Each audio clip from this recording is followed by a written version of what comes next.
Hello guys, welcome back to my YouTube channel.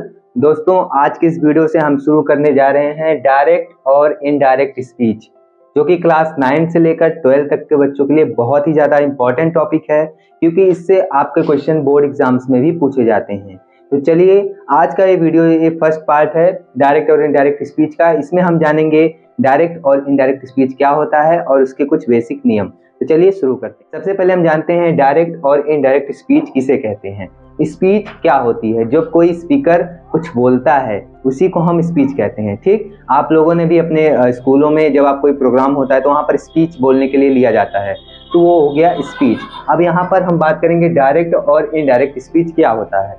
Direct speech उसे कहते हैं जब स्पीकर जो बोल रहा है उसके द्वारा बोली गई जो बात है उसको हम उसी के रूप में कह देते हैं, यानी उस जैसे उसने बोला वैसे ही हमने भी बता दिया, तो उसे हम कहेंगे डायरेक्ट स्पीच। ठीक, दूसरा इनडायरेक्ट स्पीच क्या होता है, यानी ऐसा स्पीच जिसको अगर जो वक्ता बोल रहा है उसकी बातों को सुनकर हम उसे अपने शब्दों में व्यक्त करते हैं, उसे हम कहते हैं इनडायरेक्ट स्पीच। जैसे मैं एग्जांपल लेता हूं, मान लो Ram said to Sita, you are looking good, you are looking good. Ram ने सीता से कहा कि तुम बहुत ही अच्छी दिख रही हो। ठीक, ये राम ने किससे कहा? सीता से कहा। यहाँ पर स्पीकर राम है। ठीक, अब राम जब सीता से कह रहे थे तब जान लीजिए मैंने उसकी बात सुन ली। ठीक, तो मैंने सुना क्या कि राम ने सीता से कहा कि वह राम क्या है, सीता बहुत सुंदर है। ठीक, अब ये बात मैं आपसे आकर बता रहा हूँ, तो अगर मैं डायरेक्ट स्पीच में बताता हूँ तो क्या कहूँगा? राम ने सीता से कहा कि सीता तुम बहुत सुंदर हो। ठीक, ऐसा कहा, ये हो गई डायरेक्ट स्पीच। लेकिन अभी मैं इनडायरेक्ट स्पीच में कैसे बताता हूँ? इनडायरेक्ट स्पीच में मुझे बताना होगा तो मैं कहूँगा राम ने सीता से कहा कि वह बहुत सुंदर है, यानी सीता बहुत सुंदर है ना, वह। जबकि मैं यहाँ पर क्या कह रहा हूँ? अपने शब्दों में बता रहा हूँ। ठीक, ये हो गया डायरेक्ट और इनडायरेक्ट स्पीच। अब हम आते हैं डायरेक्ट स्पीच के पार्ट्स के बारे में। सबसे पहले हम देखेंगे डायरेक्ट स्पीच। ये जो मैंने सेंटेंस यहाँ पे लिखा है ये डायरेक्ट स्पीच में है। किस स्पीच में है? डायरेक्ट स्पीच में। डायरेक्ट स्पीच में क्या होता है? दो पार्ट्स होते हैं। कितने पार्ट्स? दो पार्ट्स। पहला कॉमा इन्वर्टेड कॉमा के बाहर वाला और दूसरा कॉमा इन्वर्टेड कॉमा के अंदर वाला, ये वाला पार्ट। जो बाहर वाला पार्ट है इसको हम कहते हैं रिपोर्टिंग वर्ब। क्या कहते हैं? Reporting verb. ठीक, और जो अंदर वाला पार्ट है इसको कहते हैं रिपोर्टेड स्पीच। क्या कहते हैं? Reported speech. ठीक, ये तो बात हो गई हमारी डायरेक्ट स्पीच की। अब हम बात करते हैं डायरेक्ट से इनडायरेक्ट बनाते समय कौन कौन से नियम इंपॉर्टेंट है, यानी हमें क्या क्या चेंजेस लाने पड़ते हैं। डायरेक्ट से इनडायरेक्ट बनाते समय जो पहला पड़ाव मिलता है वो ये होता है, रिपोर्टिंग वर्ब में जो सेड या सेड टू आया रहता है इसको चेंज करना होता है। ठीक, तो इसको चेंज करने के लिए जो टेबल बना हुआ है इसके अकॉर्डिंग चेंज करते हैं। जैसे यदि रिपोर्टेड स्पीच में जो सेंटेंस आया हुआ है वो कौन सा सेंटेंस है? असर्टिव सेंटेंस है, तो हम सेड या सेड टू को किस में चेंज करते हैं?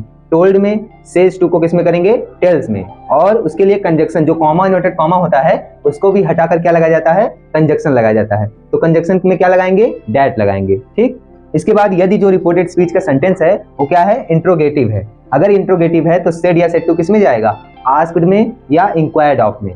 और जो कॉमा इन्वर्टेड कॉमा है उसको हम किस में चेंज कर देंगे? इफ या वेदर में, या फिर आया हुआ क्वेश्चन वर्ड ही उतार देंगे। यदि जो इंट्रोगेटिव सेंटेंस है उसमें क्वेश्चन वर्ड से शुरुआत हो रही है तो उसमें हम क्या लगा देंगे?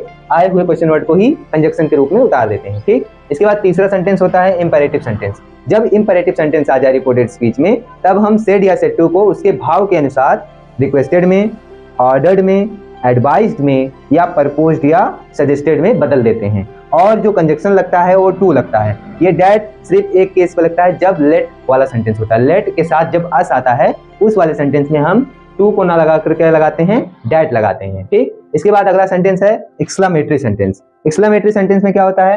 एक्सक्लेमेटरी सेंटेंस में सेड टू को किसमें बदलते हैं? Exclaimed with Joy. यदि जो सेंटेंस आया हुआ है उसमें खुशी का भाव है तो हम क्या लगाते हैं? Exclaimed with Joy. यदि उसमें दुख का भाव है तो क्या लगाएंगे? Exclaimed with sorrow. यदि उसमें आश्चर्य का भाव है, सरप्राइज है, तो उसमें क्या लगाएंगे? Exclaimed with surprise. ठीक, और इसके बाद कंजक्शन क्या लगाएंगे, डैट, कंजक्शन क्या लगेगा, डैट, ठीक।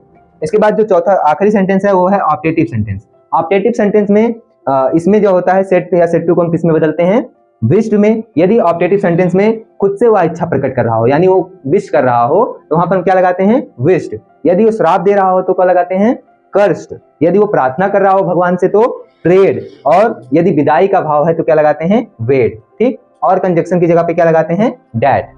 तो ये था सेट टू को चेंज और कॉमा न्यूट्रल कॉमा को हटाकर इसका चेंजेस हो गया। इसके अलावा 3 चेंजेस और होते हैं। सबसे पहला टेंसेस का परिवर्तन होता है, ठीक, टेंस का परिवर्तन। दूसरा पर्सन चेंजिंग होता है, यानी जो उसमें नाउन, जो प्रोनाउन आए हुए होते हैं उनके पर्सनल, जो पर्सनल प्रोनाउंस आए हुए होते हैं उनको भी हम चेंज करते हैं। और इसके अलावा तीसरा कुछ ऐसे वर्ड्स होते हैं जिसको भी हमें चेंज करना पड़ता है। तो चलिए अब हम उसे देखते हैं। अब अगला परिवर्तन क्या करते हैं, टेंस का परिवर्तन। जो रिपोर्टेड स्पीच इसमें आया हुआ होता है उसके टेंस में परिवर्तन कर दिया जाता है, ठीक। जैसे यदि रिपोर्टेड स्पीच का जो सेंटेंस है वो प्रेजेंट के किसी भी पार्ट में हो, प्रेजेंट के किसी भी पार्ट में हो, चाहे इंडेफिनिट में हो, कॉन्टिन्यूअस में हो, परफेक्ट में हो या परफेक्ट कॉन्टिन्यूअस में हो, तो उसको जब हम इनडायरेक्ट स्पीच में बनाते हैं तो उसको हम उसी के अनुसार पास्ट में चेंज कर देते हैं। जैसे यदि जो सेंटेंस है वो प्रेजेंट इंडेफिनिट का है तो उसको हम किस में बदलेंगे, पास्ट इंडेफिनिट में। प्रेजेंट कॉन्टिन्यूअस का है तो पास्ट कॉन्टिन्यूअस में। प्रेजेंट परफेक्ट का है तो पास्ट परफेक्ट में। और प्रेजेंट परफेक्ट कॉन्टिन्यूअस का है तो उसको किस में बदलेंगे, पास्ट परफेक्ट कॉन्टिन्यूअस में, ठीक। इसके अलावा यदि जो सेंटेंस आया हुआ है वो किस में है, पास्ट इंडेफिनिट में है, तो उसको हम बदल देते हैं पास्ट परफेक्ट में, ठीक। और यदि वो पास्ट कॉन्टिन्यूअस में है तो किस में बदल देते हैं, पास्ट परफेक्ट कॉन्टिन्यूअस में। और इसके अलावा वो पास्ट परफेक्ट का हो और पास्ट परफेक्ट कॉन्टिन्यूअस का हो तो उसके टेंस में कोई परिवर्तन नहीं किया जाता है, उसके टेंस को ज्यों का त्यों लिख दिया जाता है, ठीक। और इसके अलावा यदि जो सेंटेंस है वो फ्यूचर के किसी टेंस में हो, फ्यूचर का टेंस जो परिवर्तन नहीं होता है उसमें सिर्फ हम शैल को शुड में और विल को वुड में बदल देते हैं। इसके अलावा जो मॉडल वर्ब्स होते हैं जैसे मे को हम चेंज कर देते हैं माइट में, ठीक। ये हो गया टेंस में परिवर्तन। अब हम देखते हैं पर्सन चेंजिंग, देखते हैं पर्सन चेंजिंग के बारे में।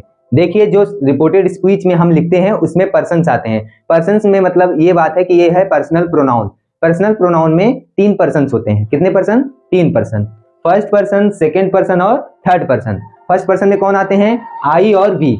आई और वी फर्स्ट होते हैं, यू सेकेंड होता है, और इसके अलावा जितने भी बचते हैं वो सब क्या होते हैं, थर्ड। जैसे ही, शी, इट और दे, ठीक है। ये इसका सब्जेक्टिव केस है। अब सब्जेक्ट की बात कौन, इसका ऑब्जेक्टिव केस भी आता है, ठीक। ऑब्जेक्टिव केस में आई का ऑब्जेक्ट क्या होता है, मी, बी का अस, यू का यू, ही का हिम, सी का हर, इट का इट और दे का देम। ये ऑब्जेक्टिव केस हो गया। इसके अलावा पसेसिव केस होता है, ठीक। पसेसिव में क्या आएगा, आई का होता है माई या माइन, बी का आवर या आवर्स, यू का योर या योर्स, ही का हिज, सी का हर, इट का इट्स, दे का दियर, ठीक। ये हो गया पर्सन्स का फर्स्ट सेकंड थर्ड का ऑब्जेक्ट, सब्जेक्टिव केस और पसेसिव केस, ठीक।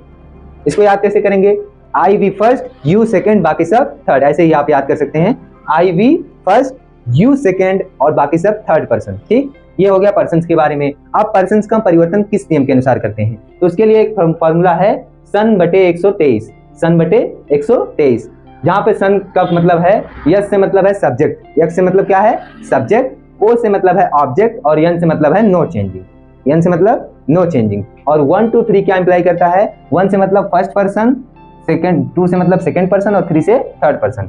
यदि रिपोर्टेड स्पीच में जो सब्जेक्ट या ऑब्जेक्ट में आया हुआ प्रोनाउन है वो कौन सा पर्सन होगा, फर्स्ट होगा, यानी आई या वी होगा, तो उसको हम रिपोर्टिंग वर्ब के सब्जेक्ट के अनुसार चेंज करते हैं, ठीक। यदि जो पर्सन है वो क्या है, सेकंड पर्सन है, यानी यू है, यानी जो रिपोर्टेड स्पीच का सब्जेक्ट या ऑब्जेक्ट वो क्या आया हुआ है, सेकंड पर्सन यू आया हुआ है, तो उसको हम किसके अनुसार चेंज करते हैं, रिपोर्टिंग वर्ब के ऑब्जेक्ट के अनुसार चेंज करते हैं, ठीक। अभी आने वाले समय में जब हम एग्जांपल्स करेंगे तब आपको एकदम बिल्कुल क्लैरिटी हो जाएगी, ठीक।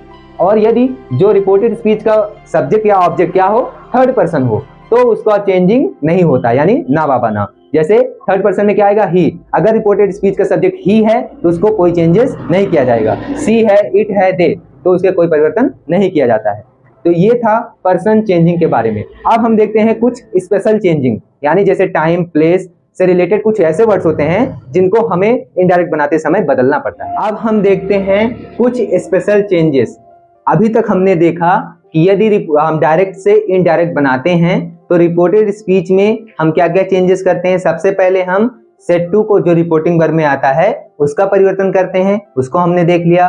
और कॉमा न्यूटेड कॉमा को हटाकर हम कंजक्शन का प्रयोग करते हैं, और इसके अलावा टेंसेस का परिवर्तन हमने देखा, और उसके बाद हमने क्या देखा, पर्सन चेंजिंग। ठीक, अब हम देखते हैं कुछ ऐसे वर्ड्स, स्पेशल वर्ड्स अगर ये जो रिपोर्टेड चीज में आ जाते हैं तो इसका भी परिवर्तन इनडायरेक्ट बनाते समय कर दिया जाता है। जैसे यदि रिपोर्टेड स्पीच में क्या आ जाए, अगो आ जाए। अगो माने क्या होता है, पहले, तो इसको हटाकर क्या लगाते हैं, बिफोर लगाते हैं। क्या लगाएंगे, बिफोर। यदि रिपोर्टेड स्पीच में दिस आया हो तो उसको हटाकर क्या लगाएंगे, डैट।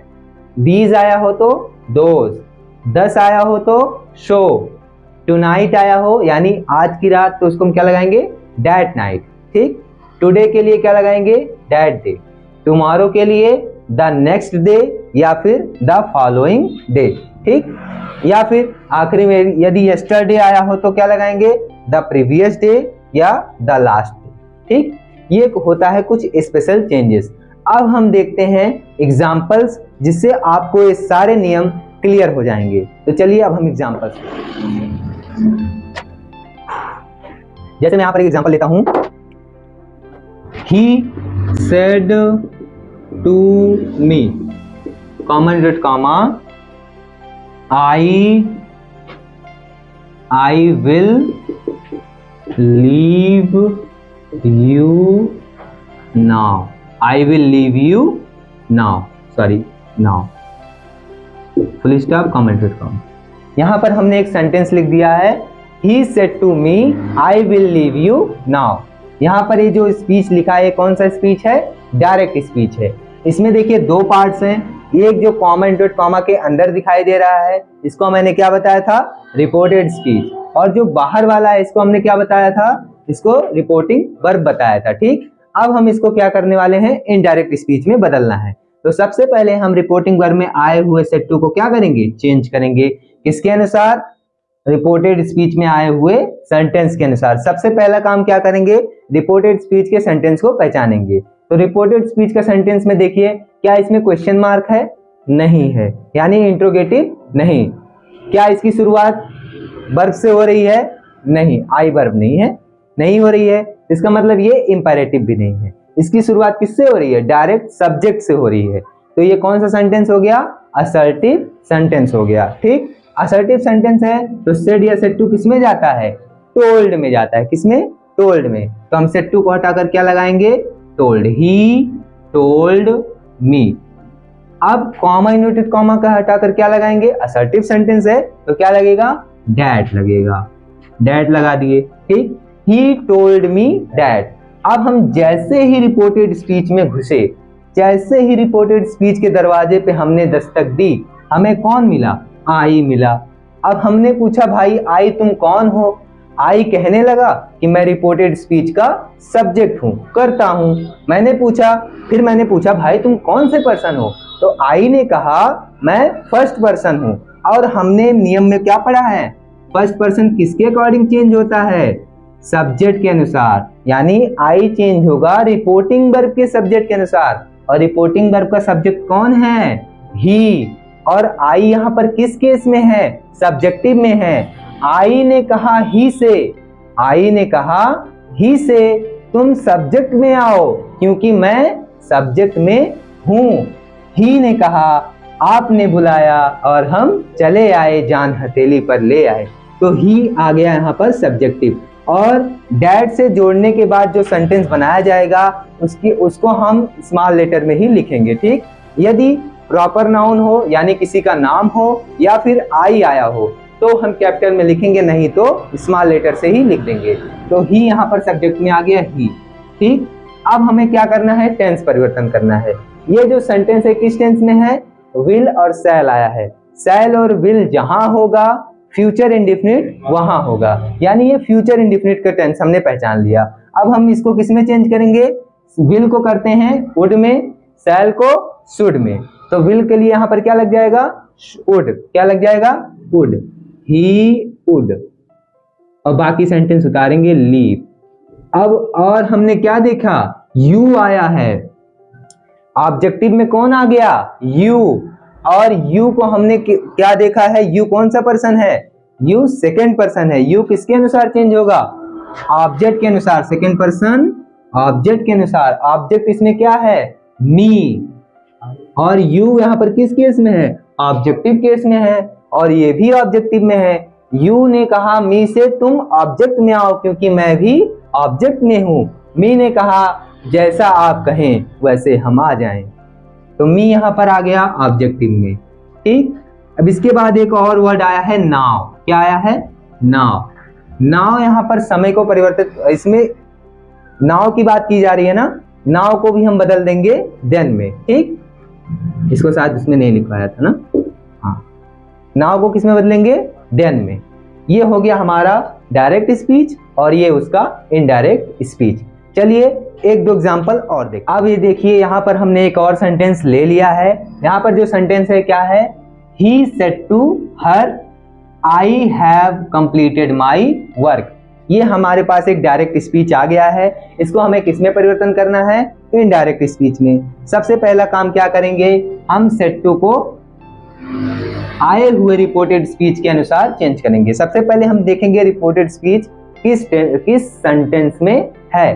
तो देखिए वाक्य की शुरुआत किससे हो रही है, सब्जेक्ट से हो रही है। आई सब्जेक्ट है ना, तो सब्जेक्ट से शुरुआत होगा तो सेंटेंस क्या होगा, असर्टिव सेंटेंस। अब ये असर्टिव सेंटेंस है तो इसलिए सेड टू किस में जाएगा, टोल्ड में। तो ही टोल्ड हर, ठीक, कॉमन रूट कॉमा हटाकर क्या लगाएंगे, डैट आई। जैसे ही मैं रिपोर्टेड स्पीच में पहुंचा मुझे कौन मिला, आई मिला। अब मैंने आई से पूछा आई तुम कौन हो, आई कहने लगा कि मैं रिपोर्टेड स्पीच का करता हूं। मैंने फिर पूछा भाई तुम कौन से पर्सन हो, उसने कहा कि मैं फर्स्ट पर्सन हूं। और जब उसने फर्स्ट पर्सन कहा तो मेरे दिमाग में आया कि इसको किसके अनुसार चेंज करना है, सब्जेक्ट के अनुसार, रिपोर्टिंग वर्ब के सब्जेक्ट के अनुसार। रिपोर्टिंग वर्ब का सब्जेक्ट कौन है, ही, तो यहाँ पर क्या आ जाएगा, ही। ठीक, इसके बाद हमने टेंस पहचानना है। टेंस क्या है, हैज और हैव जहां होगा और प्लस वर्ब की थर्ड फॉर्म जहां होगा वो क्या होगा, प्रेजेंट परफेक्ट। और प्रेजेंट परफेक्ट किस में जाएगा, पास्ट परफेक्ट में। तो पास्ट परफेक्ट की एक अकेली कुंवारी सहायक क्रिया कौन है, हैड, तो ही के साथ क्या लगेगा, हैड। इसके बाद क्या लगाएंगे, कंप्लीटेड। माई है, अब देखिए माई कौन सा केस है, पॉसेसिव केस है ना, और माई की कौन सा पर्सन है, फर्स्ट पर्सन। आई मी माई माइन फर्स्ट पर्सन है ना, तो फर्स्ट पर्सन किसके अनुसार चेंज होगा, सब्जेक्ट के अनुसार। सब्जेक्ट कौन है, ही का पॉसेसिव क्या होता है, हिज। ही का क्या होता है, हिज। आई का होता है माई और ही का हिज। इसके पहले जो मैंने टेबल लिखवाया है उसको आप अच्छे से याद कर लेंगे तो आप यहाँ पे समझ जाएंगे कौन सा किसका कौन सा केस लगेगा। ठीक, तो यहाँ पर कौन आ जाएगा, हिज वर्क।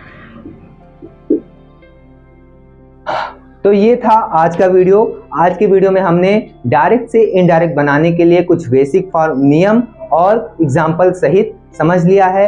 आने वाली वीडियोस में हम सभी सेंटेंसेस के लिए अलग अलग से पूरे नियम के बारे में पढ़ने वाले हैं। तो यदि आप हमारे चैनल पे नए हैं तो हमारे चैनल को अभी सब्सक्राइब कर लीजिए क्योंकि ये अभी सीरीज चालू हो चुकी है और ये लगातार ऐसे ही चलती रहेगी। तो चलिए मिलते हैं अगले वीडियो में, तब तक के लिए धन्यवाद। Thank you so much for watching.